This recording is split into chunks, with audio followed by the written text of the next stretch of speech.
sholat subuh sesudah sholat subuh, yaitu kita selesai juga kita bersama-sama berdoa kepada sholat al-fatihah yang kita tujukan kepada leluhur kita. Mudah-mudahan kita semuanya senantiasa diberikan rahmat maghfirah Allah Subhanahu wa ta'ala dan ridha Allah Subhanahu wa ta'ala. Amin. Bismillah warahmatullahi wabarakatuh.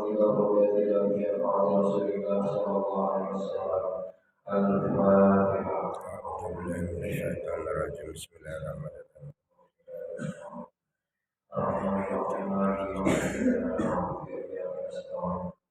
Ihdinas siratal mustaqim siratal ladzina an'amta 'alaihim ghairil maghdubi 'alaihim waladdallin. Muhammad sallallahu alaihi wasallam ashabihi wa dzurriyyatihi wa alihi wa sahbihi ya anbiya wal mursalin sahabati wa tabi'in wa tabi'in wa sayyidina rasulih min arwahihim wa ila arwahihim wa ila arwahihim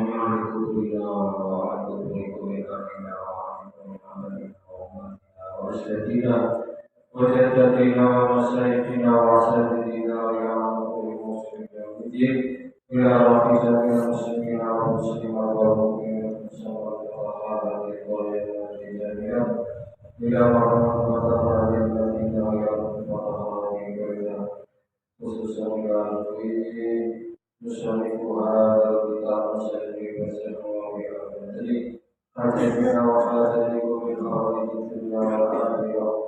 أعوذ بالله من الشيطان الرجيم. بسم الله الرحمن الرحيم. الحمد لله رب العالمين الرحمن الرحيم مالك يوم الدين. إياك نعبد وإياك نستعين اهدنا الصراط المستقيم صراط الذين أنعمت عليهم غير المغضوب عليهم ولا الضالين.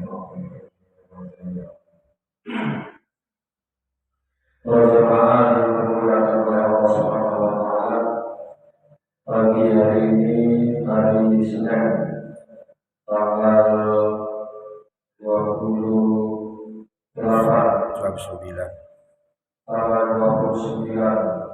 bulan 7 tahun 2024. Pengajian kita di Mushola Al-Barokah RT 1 RW 3 Kelurahan Margi Kecamatan Sampingan Surabaya. Materinya adalah derajat iman manusia. Bismillahirrahmanirrahim. Wal maqalatul khamsuna wal maqalatul khamisatu wal isrun. Utawi makalah kang nomor 25. Wal maqalatul khamisatu wal isruna utawi makalah kang kaping 20 atau 25.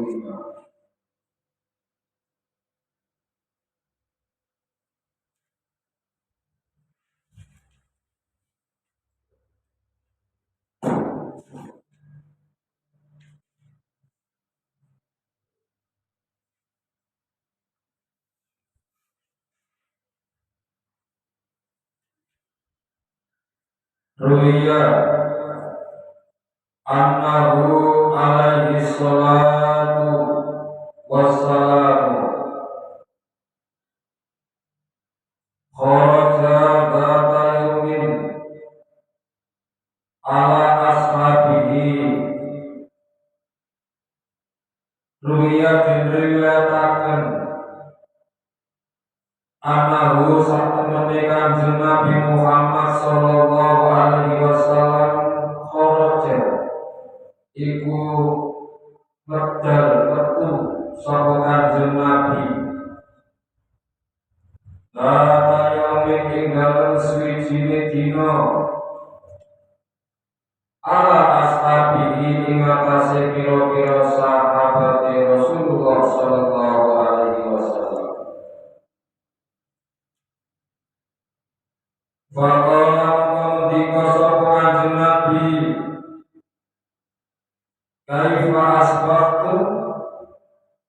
kaifa halikul apa asbahtum isu-isukan sapa sira kabeh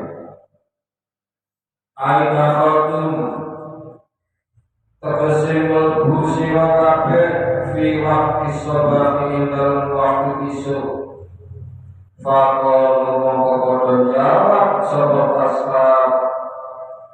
asbahna isu-isukan sapa kita sahabat Aisyirna tegese dadi sapa kita fis sabahi ing dalem waktu isuk mukminina hale padha iman kabeh billahi kelawan Allah jalla wa ala.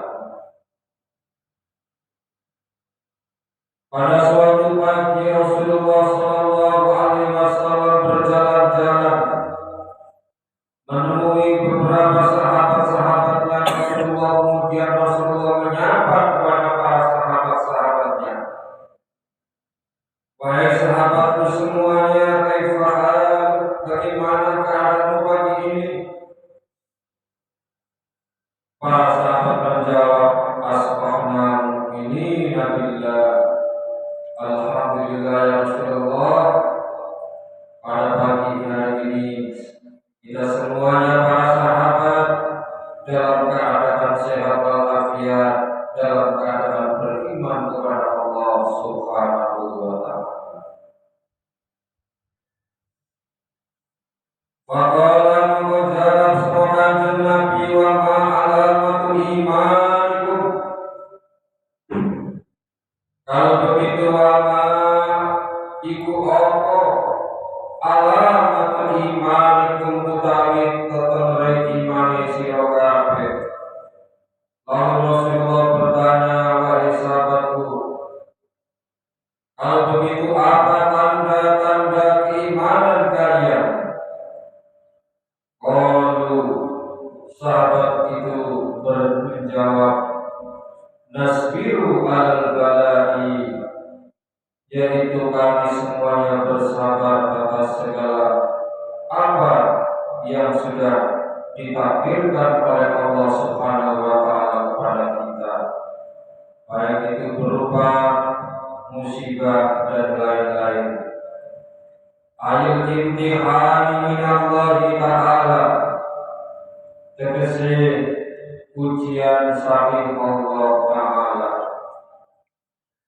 Wa nasburu al-rakhani, lan nyukuri sapa kita kabeh al-rakhani tinggal al-rakhani ngatasi waktu kelapangan, waktu punya kata ail iktisari tegese kacembaran fil ma'isati dalam pamurikan wanado bil qadai lan ridho sapa kita kelawan kepestine Gusti Allah ayul hukmu al-ilahiyah. Para jamaah yang dimuliakan oleh Allah Subhanahu wa ta'ala, Rasulullah Shallallahu Alaihi Wasallam bertanya kepada sahabat, wahai sahabatku, apa bukti tanda-tanda keimanan kamu? Bahwasanya kamu ini adalah beriman kepada Allah Subhanahu wa ta'ala. Maka jawabnya para sahabat, tanda keimanan kami ya Rasulullah yaitu kami semuanya bersabar atas musibah, dan kami selalu bersyukur di saat kami mendapatkan rezeki, dan kami ridho terhadap apa yang sudah dipastikan oleh Allah, yang sudah ditakdirkan oleh Allah kepada kami semuanya. Apa kemudian jawabnya Rasulullah?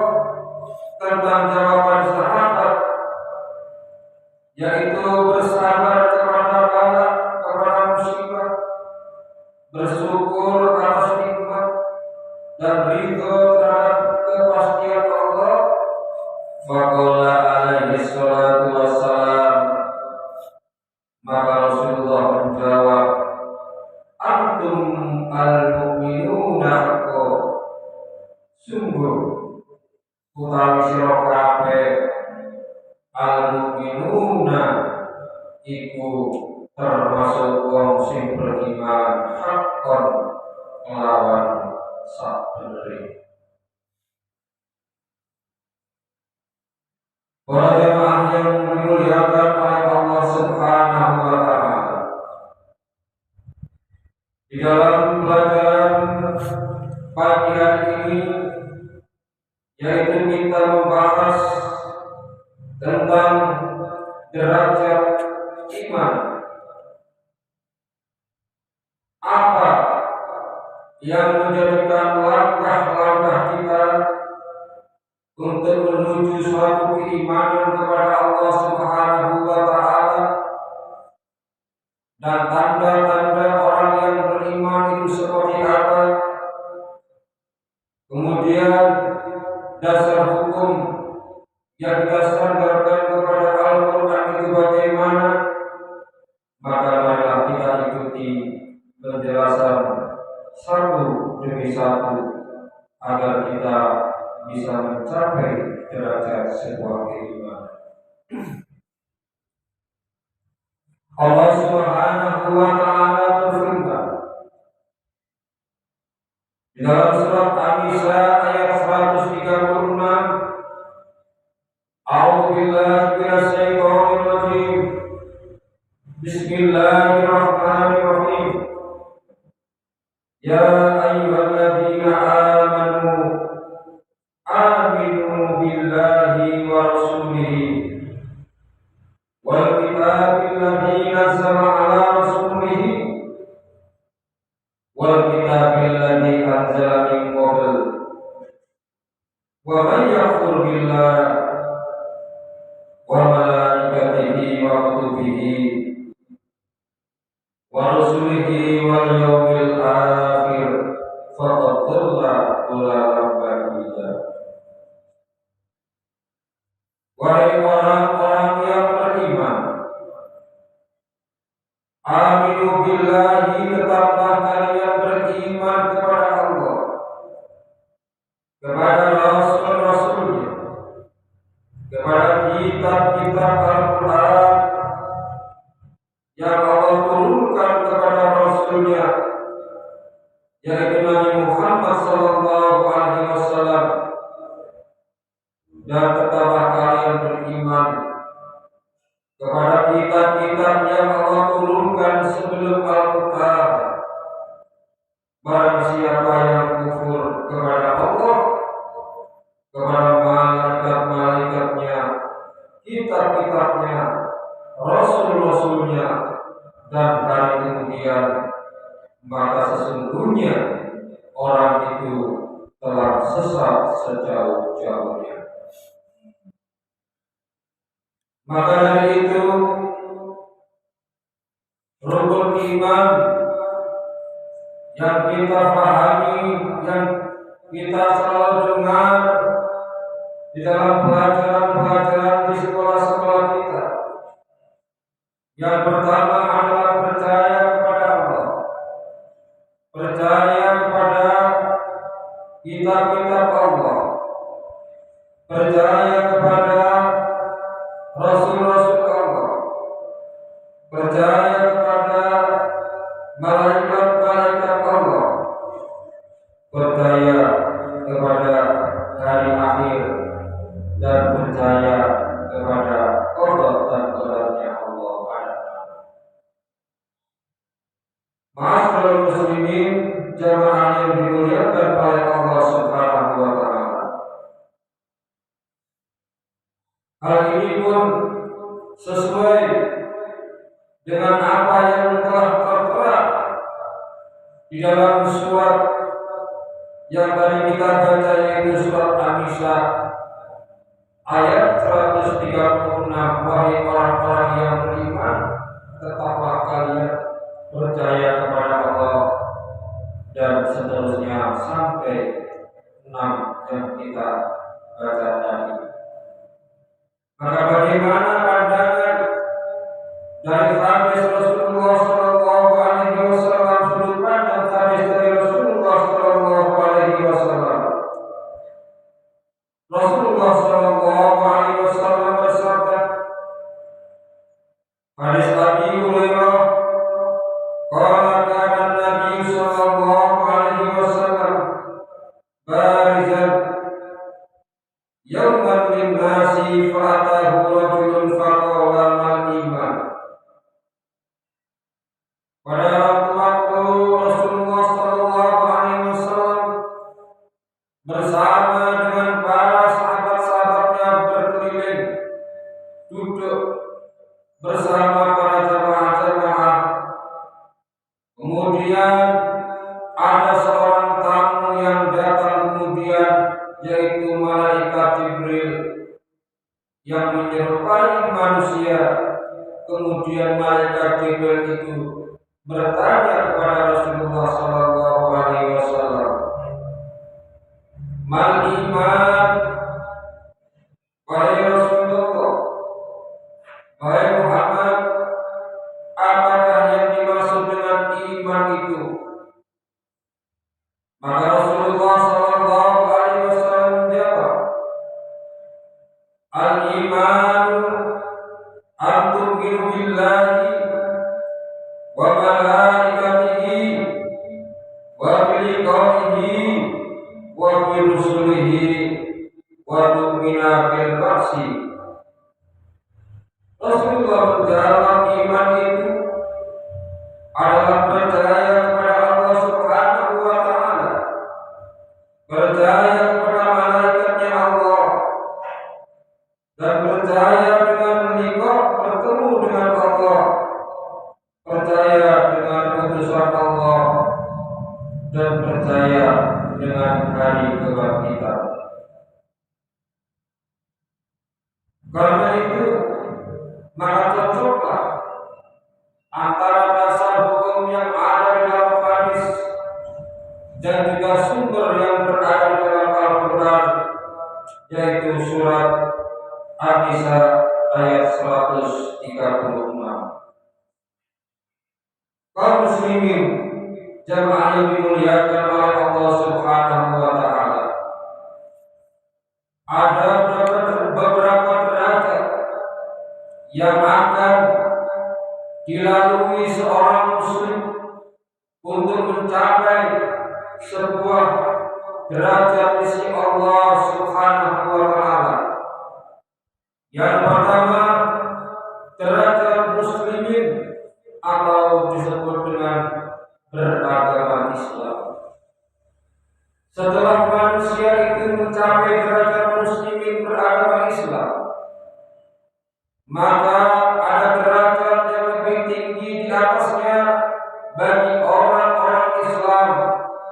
Apa itu? Al-Mu'minin.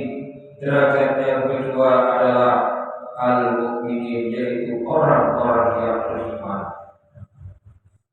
Lalu di atas keimanan apakah ada derajat lagi? Ada. Yang ketiga yaitu muhsinin, yaitu derajat ihsan. Di atas ihsan apakah ada lagi derajat seorang muslim, seorang mukmin, seorang muhsinin? Ada, yaitu al-mukhlisin, mencapai derajat ikhlas. Sesudah al-mukhlisin apakah ada derajat lagi? Setelah muslim, kemudian mukmin, kemudian muhsinin, kemudian mukhlisin, ada derajat itu adalah al-muttaqin, yaitu derajat takwa kepada Allah Subhanahu wa Ta'ala.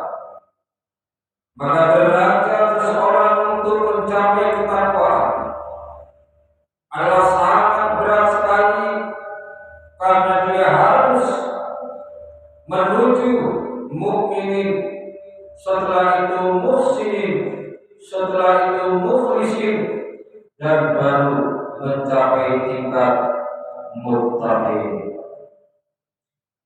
Kaum muslimin jamaah yang dimuliakan oleh Allah Subhanahu wa Ta'ala,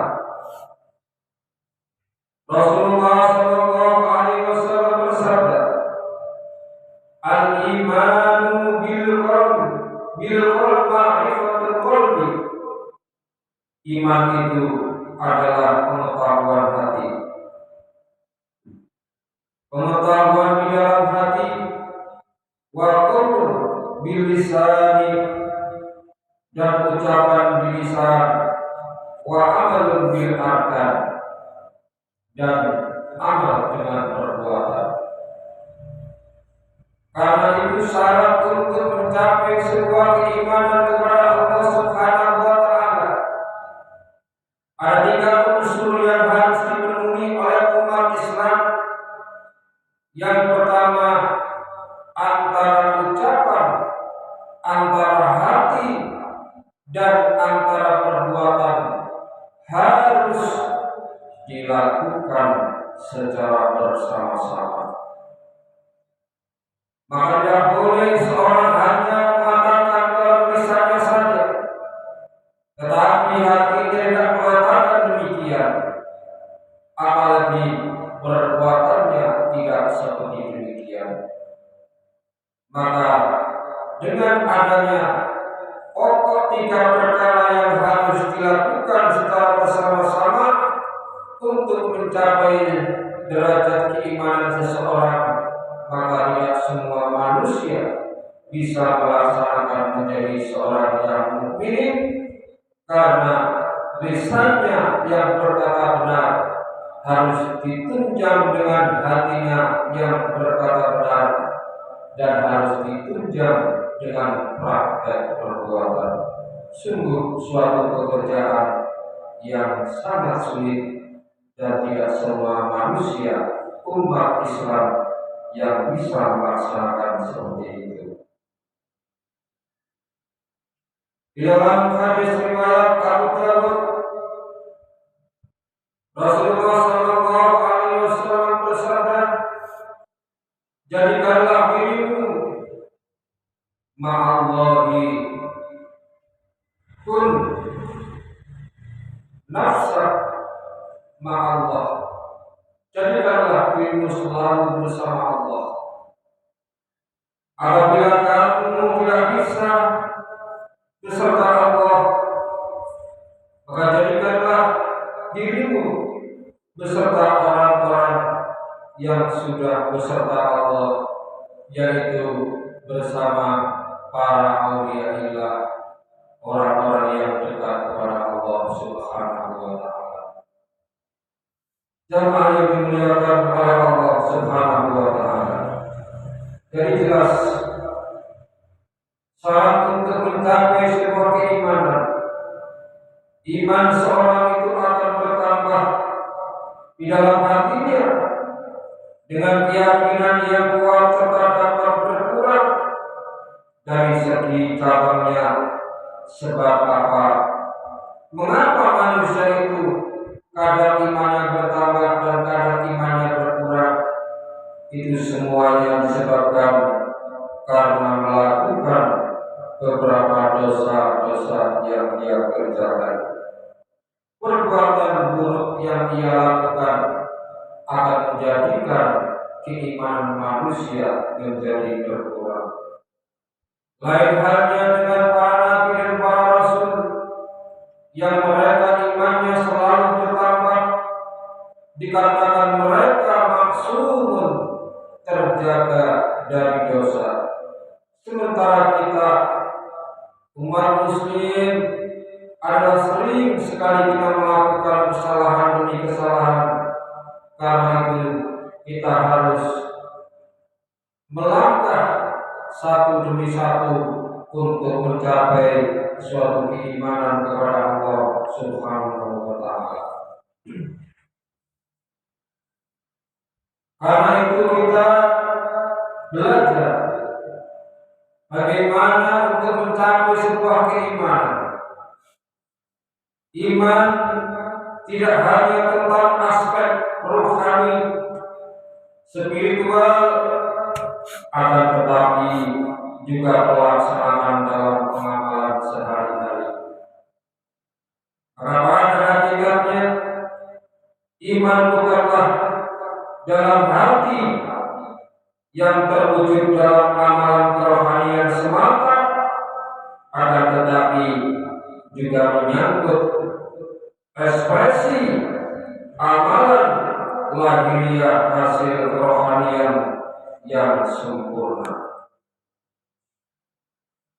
Artinya iman itu berkaitan dengan praktek dalam kehidupan sehari-hari.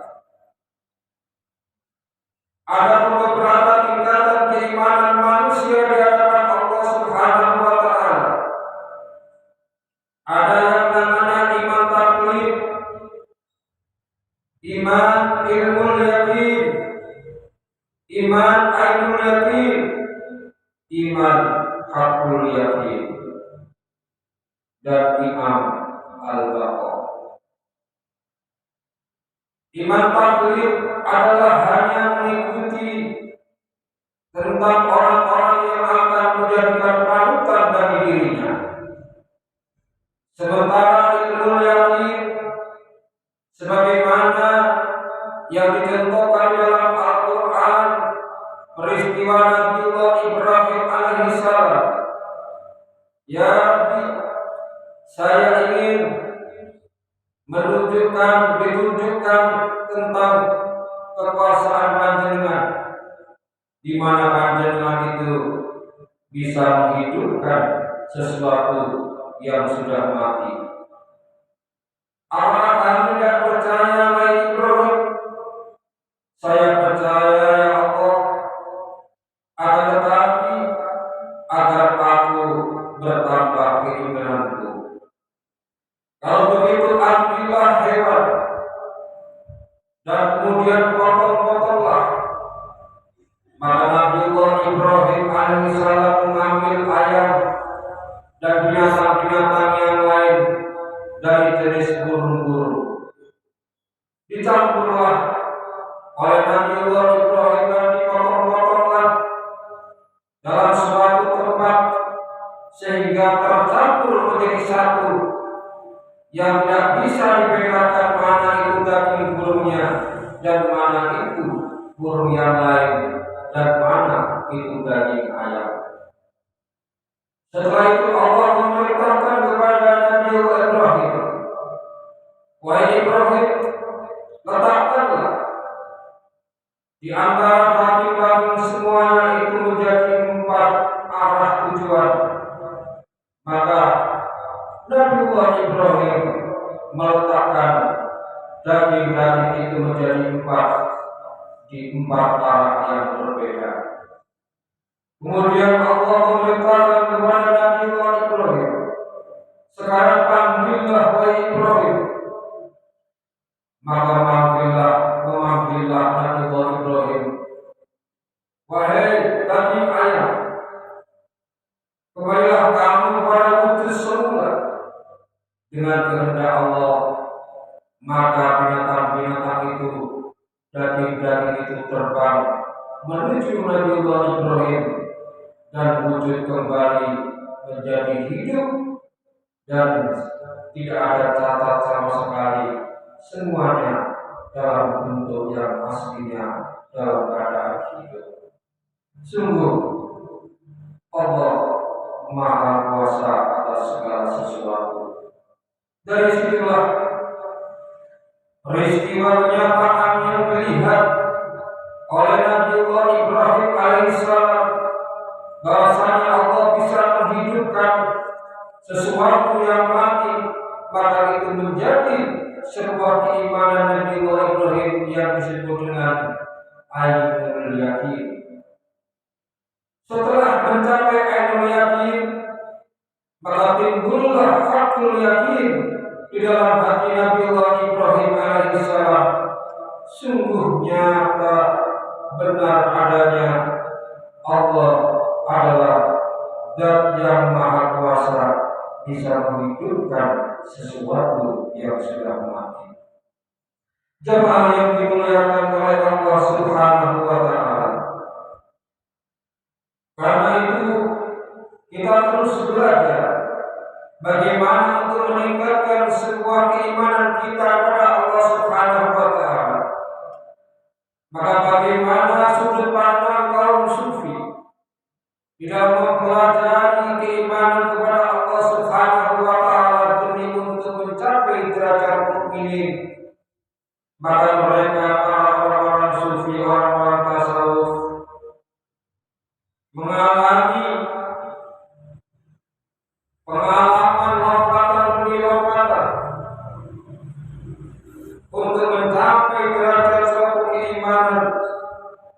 yaitu mencakupan beberapa keilmuan, di antaranya ilmu tauhid.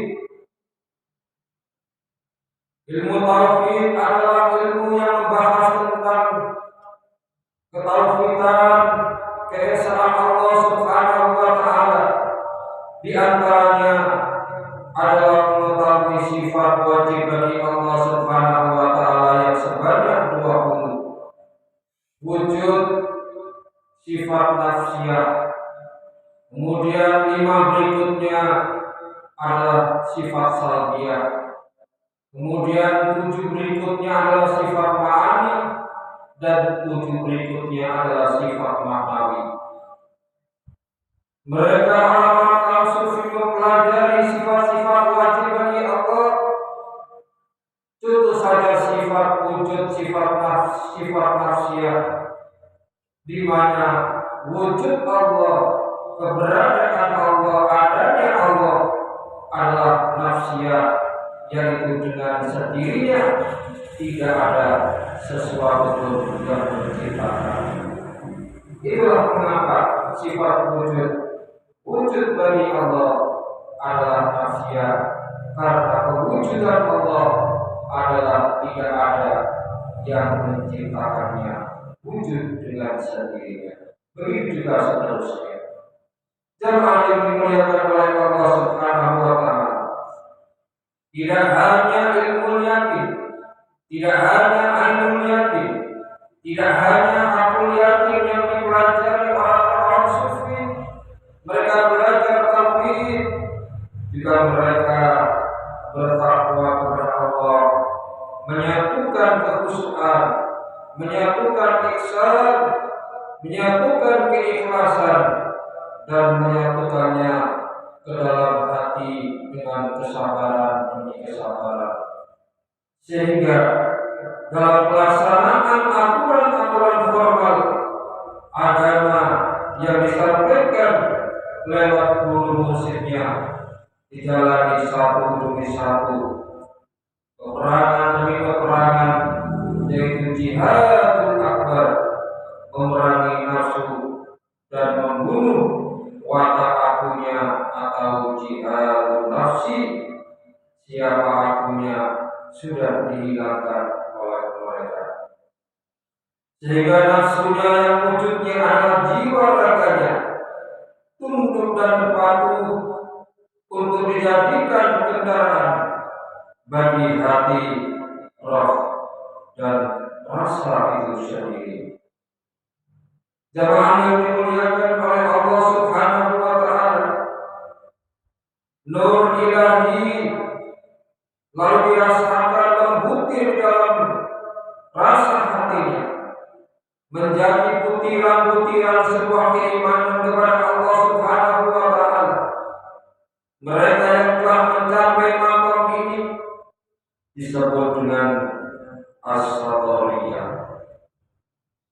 Manusia adalah makhluk yang bidimensi, jasmani dan rohani. Masing-masing memiliki kadar kebutuhan yang perlu untuk dipenuhi tanpa berlebihan ataupun kekurangan. Jika manusia hanya fokus kepada aspek rohanianya saja, ia akan menjadi layaknya malaikat. Sebaliknya, jika terlalu membelokiskan aspek jasmani saja, ia tidak banyak seperti binatang. Jemaah yang dimuliakan oleh Allah Subhanahu wa taala, ketidaktahuan adalah alasan pertama dari terbelakangnya kebutuhan rohani, dari terbengkalainya kebutuhan rohani, yaitu tidak tahu bahwa dirinya adalah gabungan jasmani dan rohani. Akibat ketidaktahuan akan unsur jasmani dan rohani ini, terjadilah ketidakseimbangan di dalam pemenuhan hak sebagaimana jasmani dan rohani yang akan bermasalah. Bahwa hati juga dapat mengalami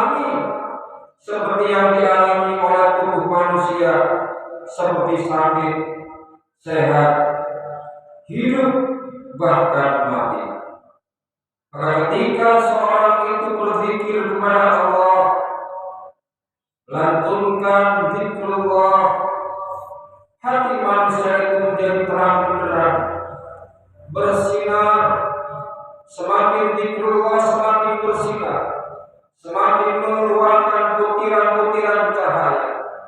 Maka ketika manusia itu melupakan zikrullah dan memperbanyak perbuatan keburukan dan dosa-dosa yang ia lakukan, maka ibarat bumi yang tidak mempunyai matahari, gelap gulita bagaikan malam yang tiada bintang. Jemaah yang dimuliakan oleh Allah Subhanahu wa taala. Wa man a'rada an dzikri fa inna lahu ma'isatan dhanka.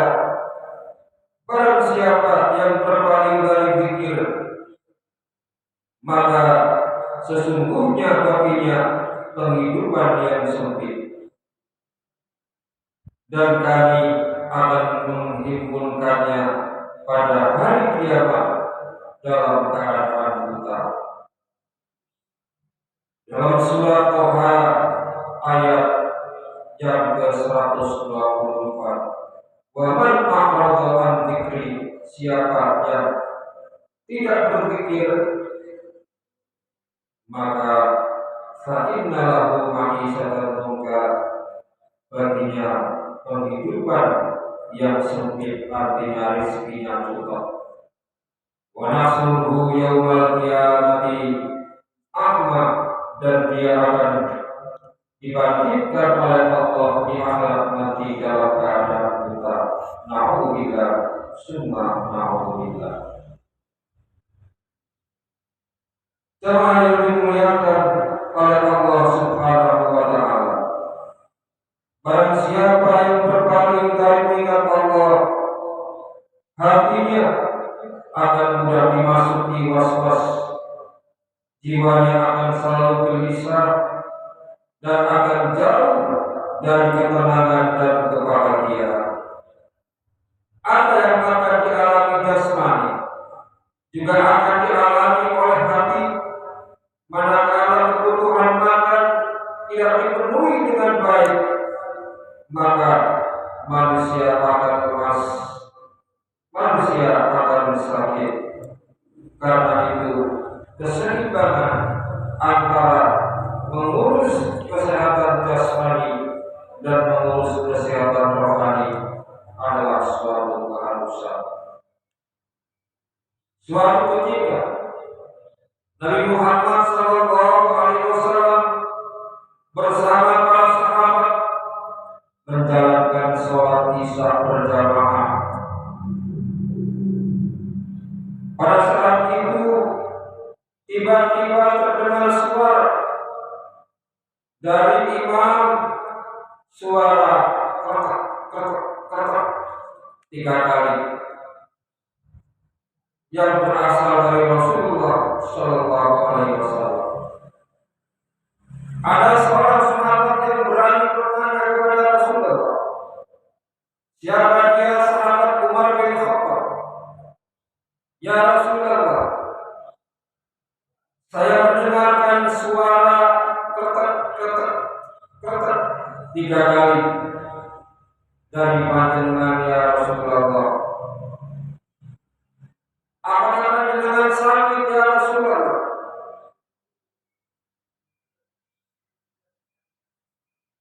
Apakah panjenengan sakit ya Rasulullah? Kemudian karena didesak pertanyaan 3 kali oleh Sayyidina Umar radhiyallahu anhu, akhirnya Nabi Muhammad sallallahu alaihi wasallam menjawab tentang pertanyaan Sayyidina Umar. Rasulullah membuka kain yang menutupi perutnya. Maka terlihatlah di dalam kain tersebut terdapat batu-batu pengganjal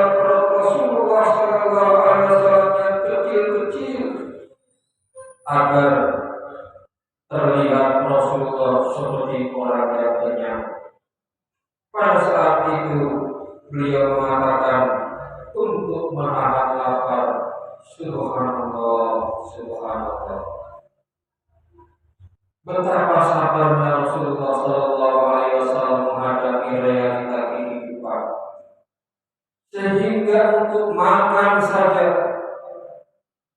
untuk makan bagi seorang nabi, bahkan seorang rasul, beliau sangat sabar. Dalam keadaan lapar adalah suatu hal yang biasa yang dilakukan oleh Rasulullah Shallallahu Alaihi Wasallam karena keterbatasan ekonomi.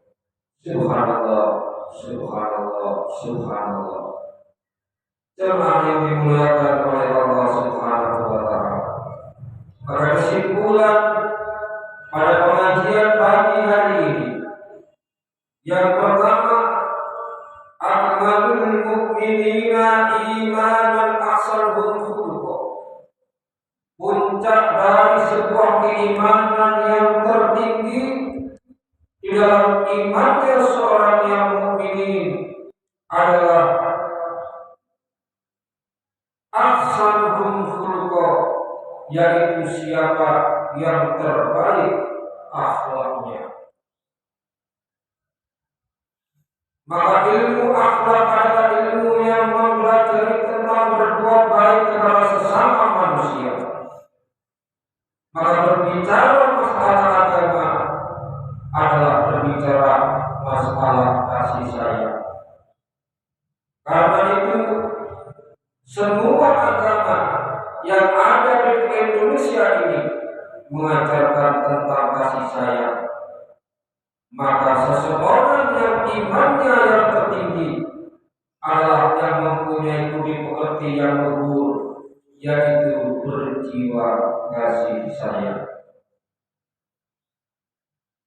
Yang kedua, tubuh adalah alam kecil yang butuh keseimbangan antara jasmani dan rohani. Ketika manusia itu berpikir, hatinya itu bersinar dan bercahaya. Dan ketika dia jauh dari zikrullah dan keburukan yang akan dia lakukan dalam setiap harinya, maka hati manusia itu gelap bagaikan bumi tanpa matahari. Karena law ta'lamuna ilmal yaqin la tarawunnaha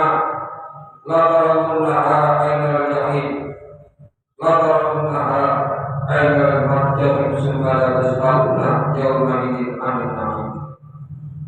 Yaitu tingkatan belajar tentang ilmu yakin, ilmu yakin dan fakul yakin. Seiring bergulirnya waktu, Allah mengajarkan kepada kita ilmu yakin, ilmu yakin, fakul yakin bagi mereka yang dikehendaki oleh Allah Subhanahu wa Ta'ala. Karena itu, mudah-mudahan pada kesempatan pagi ini kita semuanya bisa mencapai derajat keimanan yang akan menuju kepada kebahagiaan dunia dan akhirat. Amin ya rabbal alamin. Ihdinas siratal mustaqim. Assalamualaikum warahmatullahi wabarakatuh. Allahumma sholli ala Muhammad ya Rabbi sholli alaihi wasallam. Sallallahu rabbuna ala nuril mubin Ahmadal Mustafa Sayyidil Mursalin wa ala alihi wa sahbihi ajma'in.